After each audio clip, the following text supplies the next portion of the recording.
Power ടീമിന് big ബോസിന്റെ വക രൂക്ഷ വിമർശനം. കൃത്യമായ റൂളുകൾ എടുക്കാനും അത് പാലിക്കാനും പറ്റുന്നില്ലെങ്കിൽ പവർ ടീമിന് കൊടുത്ത അധികാരങ്ങൾ തിരിച്ചെടുക്കുമെന്നായിരുന്നു ബിഗ് ബോസ് പറഞ്ഞത്. ഇതുമാത്രമല്ല, ബാക്കിയുള്ള ബിഗ് ബോസ് ടീമിലെ അംഗങ്ങളെല്ലാം തന്നെ പവർ ടീമിനെതിരായി ശക്തമായി പ്രതികരിച്ചു. ഇവർ ആദ്യത്തെ ദിവസം ഒരുപാട് റൂളുകൾ ഉണ്ടാക്കിയെങ്കിലും പിന്നീടുള്ള ദിവസങ്ങളിൽ അതിൽ പലതും പാലിക്കപ്പെട്ടില്ലെന്നും ഒരുപാട് റൂളുകൾ അവർ തന്നെ തെറ്റിച്ചുവെന്നും ചില റൂളുകൾ നടപ്പിലാക്കുന്നത് മാത്രമേ അവർ പറയുന്നുള്ളൂ, അത് ക്യാൻസൽ ചെയ്താൽ പോലും ഇവിടെ ആരും അറിയുന്നില്ലെന്നും പണിഷ്മെന്റുകൾ കൊടുക്കുന്നതൊന്നും ബോർഡിൽ എഴുതി വെച്ചിട്ടില്ല എന്നും തീർത്താൽ തീരാത്ത പരാതികളായിരുന്നു ബിഗ് ബോസ് ടീം അംഗങ്ങൾക്കുണ്ടായിരുന്നത്.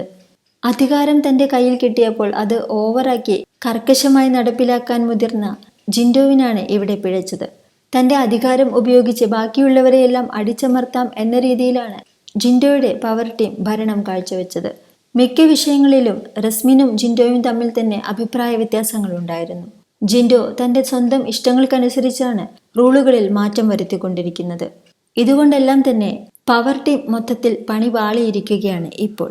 വീട്ടുകാരുടെ എല്ലാം എതിർപ്പുകൾ പരിഗണിച്ച് നല്ല രീതിയിൽ ചിന്തിച്ച് പവർ ടീം ഭരണം മുന്നോട്ട് കൊണ്ടുപോവുകയാണെങ്കിൽ മാത്രമേ ജിൻഡോയ്ക്കും റസ്മിനും പവർ ടീം ഭരണം തുടർന്നു കൊണ്ടുപോകാൻ സാധിക്കുകയുള്ളൂ.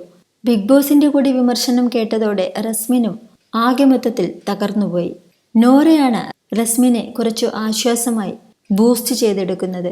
നല്ല രീതിയിൽ മെച്ചപ്പെടുത്തി കളിക്കാനും റസ്മിൻ എന്ന വ്യക്തിയിൽ നിന്നും ജനങ്ങൾ ഒരുപാട് പ്രതീക്ഷിക്കുന്നുണ്ടെന്നുമെല്ലാം പറഞ്ഞ് നൂറ റസ്മിനെ ആശ്വസിപ്പിച്ചു.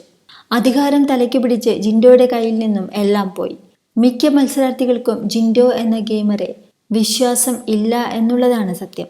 ആദ്യത്തെ വീക്കിൽ മണ്ടനായും അടുത്ത വീക്കിൽ കൊമേഡിയനായും അടുത്തയാഴ്ച കർക്കശക്കാരനായുമെല്ലാം മാറിയ ജിൻഡോയെ എന്തുതരം വ്യക്തി എന്നതിൽ ഉൾപ്പെടുത്തിയാണ് വിശ്വസിക്കുക എന്നതും ഹൗസ് അംഗങ്ങൾക്കെല്ലാം കൺഫ്യൂഷനുള്ള കാര്യമാണ്.